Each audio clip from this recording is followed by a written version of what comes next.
Bonjour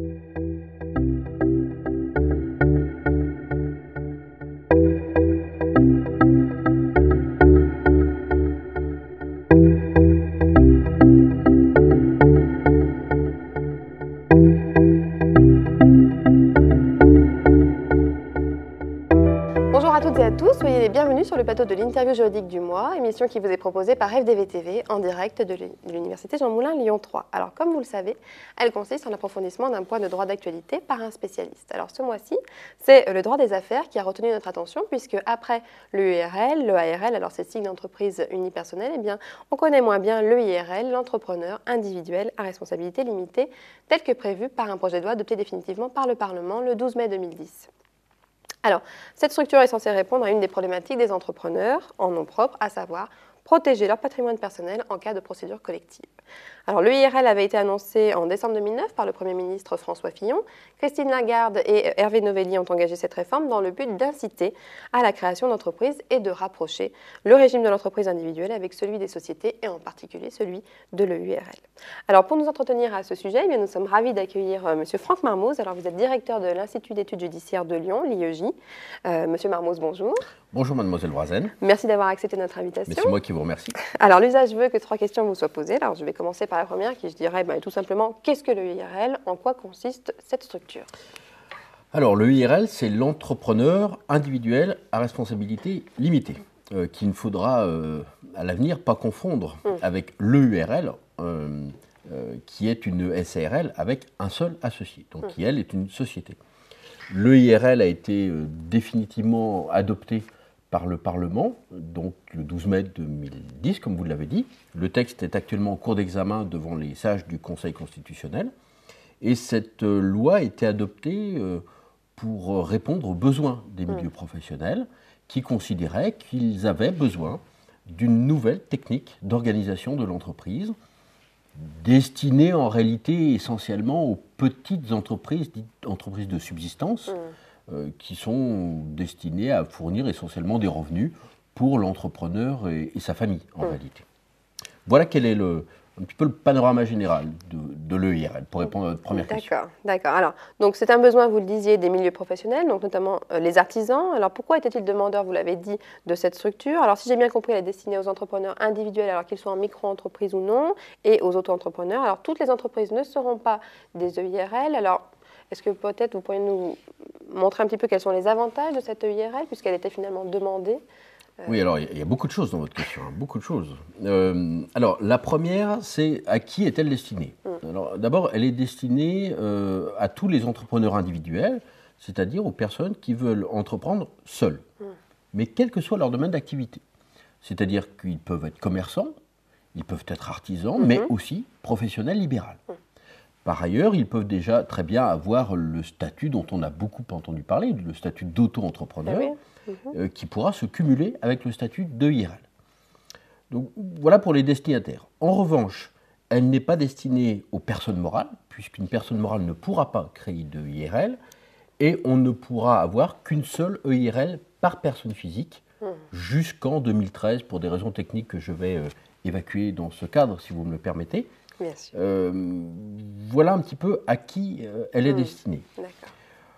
Bon, alors, ensuite, la question un petit peu suivante, c'est dans votre esprit, quel est pourquoi elle a été demandée par les milieux professionnels? Alors, je crois qu'il y a 2 raisons. Tout d'abord, les milieux professionnels ont demandé cette structure en raison du risque, en cas de procédure collective, que l'ensemble de leur patrimoine parte dans la procédure pour payer les créanciers professionnels, y compris leurs biens personnels, comme par exemple leur résidence secondaire ou leur résidence principale. Donc ça, c'est une première crainte des entrepreneurs individuels qui est une constante. Or, il ne faut pas perdre de vue que les entrepreneurs individuels représentent près de la moitié des créations d'entreprises en France. Donc le Parlement, et c'est bien légitime, souhaitait répondre à cette préoccupation. Alors, sur ce premier point, il existait déjà des techniques juridiques. Évidemment, l'EURL était une technique, à mon avis, sous-exploitée, mais idéale pour répondre à cette question. Et puis, il y avait aussi la déclaration d'insaisissabilité, qui remontait à la loi Dutreil de 2003, mais qui, pour des raisons tenant à l'incertitude en cas de procédure collective, a connu un relatif échec, puisqu'il n'y a que 12 000 déclarations d'insaisissabilité, ce qui est un chiffre, somme toute, modeste. Donc, c'est la première raison qui a vraiment motivé le milieu économique. La seconde raison, elle est fiscale. Et vous êtes une fiscaliste émérite, je crois, mademoiselle Loisel. Pas en juger moi, mais... Donc, notre difficulté principale est celle-ci, est qu'un entrepreneur individuel, s'il est commerçant, est nécessairement soumis à l'impôt sur le revenu. De sorte que, lorsqu'il fait des bénéfices substantiels, et Dieu merci, c'est fréquent chez les entrepreneurs individuels, eh bien, il a un taux d'imposition de son revenu qui est assez conséquent, évidemment. Or, l'une des idées sous-jacentes à l'EIRL, c'est de permettre à l'EIRL d'opter pour l'impôt sur les sociétés.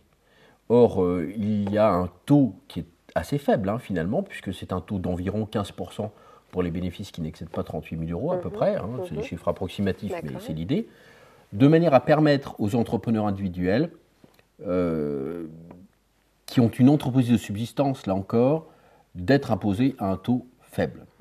Voilà, je crois, quelles étaient les deux grandes motivations des milieux professionnels. D'une part, une motivation juridique et d'autre part, une revendication d'ordre fiscal. D'accord. Donc, c'est finalement le patrimoine d'affectation qui revient un petit peu en force. Et est-ce que ça pourrait être finalement, cette EIRL, une sorte de panacée maintenant? Ou bien est-ce qu'elle comporte encore des inconvénients? Est-ce qu'elle présente déjà des risques pour, par exemple, les entrepreneurs? Bon, alors, vous l'avez dit, et les étudiants qui nous observent doivent se rappeler de leur cours de première année de droit des biens où on leur a appris la théorie de Charles Aubry et de Charles Euro du patrimoine d'affectation, de l'impossibilité en France du patrimoine d'affectation, reprise de Zacharie, mais qui consiste à dire que toute personne n'a qu'un seul patrimoine, tout patrimoine n'appartient qu'à une seule personne. Voilà. Résumé très bref, mais pour là, je vous en renvoie aux ouvrages de droit des biens, n'est-ce pas? Et cette sorte de principe sacro-saint fait qu'à l'heure actuelle, sauf à créer une société dotée de la personnalité morale, l'intégralité de l'actif répond à l'intégralité du passif, sans distinction de l'origine professionnelle ou non des dettes. Schématiquement, le principe de l'URL viendrait contrecarrer cette règle, puisque le passif personnel ne pourrait être poursuivi que sur l'actif personnel, et le passif professionnel ne pourrait être poursuivi que sur l'actif professionnel. Donc ce serait une forme de révolution, même s'il est vrai que la loi sur la fiducie avait peut-être déjà marqué une entaille dans ce principe de l'unicité du patrimoine. Donc pour l'entrepreneur individuel, il y a a priori, et en tout cas c'est comme ça que le gouvernement le vend, il y a un avantage très clair à l'EIRL, de sorte que, dans les débats parlementaires, il est apparu que M. Hervé Novelli espérait 100 000 créations de IRL d'ici la fin 2012. Donc voilà un petit peu le message qui est diffusé. Bon, quant à la réalité juridique, je serais beaucoup plus prudent ou beaucoup plus réservé. Je vous laisse choisir le terme adéquat. Parce qu'en réalité, c'est une sorte de monstre juridique que l'on a créé, de sorte que je ne suis pas sûr que les avantages soient supérieurs aux inconvénients. Alors, bon, pour faire bref, parce que je crois que pour nos auditeurs, ce n'est pas la peine de rentrer dans le détail technique, je voudrais simplement prendre un exemple. Cet exemple, c'est celui du crédit dont jouira l'entrepreneur individuel à responsabilité limitée. En effet, que va-t-il se passer ? L'entrepreneur va affecter à son activité professionnelle des biens professionnels qui seront le droit de gage de ses créanciers, qui ne pourront pas se faire payer, sauf faute particulière, sur le patrimoine personnel. Soit, c'est bien une protection pour l'entrepreneur. Mais il y aura un effet boomerang immédiat. Il y aura un effet boomerang immédiat si vous imaginez un créancier qui doit avoir confiance dans son débiteur. Et le cas le plus flagrant sera une banque. Et l'entrepreneur individuel ne pourra pas se passer d'une banque. Est-ce qu'une banque va accorder des crédits à un entrepreneur en sachant que son droit de gage général se limitera à quelques biens professionnels, alors que l'encours de crédit sera peut-être plus important? Il est bien évident que non. Il est bien évident que non. Donc, soit le créancier pourra prendre des garanties sur le patrimoine non professionnel de l'entrepreneur individuel, ce qui, dans ce cas-là, rend le IRL totalement inefficace en réalité, soit il ne pourra pas prendre ces garanties et il ne prêtera pas. Et s'il ne prête pas, l'équation est très vite résolue, il n'y aura pas de IRL. Donc je crois que les milieux économiques se réjouissent de cette création. Le gouvernement le présente comme une avancée tout à fait considérable. Je crois qu'il faut se méfier de ce discours politique, alors qui a sa raison d'être, et ce n'est pas à moi, juriste, de juger l'action du pouvoir politique. Il a une réforme à vendre, il la vend, très bien, soit. Mais si on veut s'attacher à la technique juridique, je crois que si on a un conseil à donner aux entrepreneurs individuels, c'est de, en fait, surtout pas adopter le statut de l'EIRL et de peut-être regarder le statut de l'EURL, qui est beaucoup plus carré, beaucoup plus encadré, beaucoup plus connu, pas plus cher et en réalité pas plus formaliste que ne l'est l'EIRL. D'accord. Bon, affaire à suivre alors. Affaire à suivre. Bon, très bien. Merci Mermoz, merci pour l'ensemble de ces éclaircissements qui auront permis. Mais je vous remercie. Merci à vous, à nos auditeurs et internautes de mieux pouvoir appréhender quand même cette nouvelle structure, alors qui fait quand même son apparition dans le droit des affaires. Monsieur Mermoz, merci d'être venu sur notre plateau. Merci.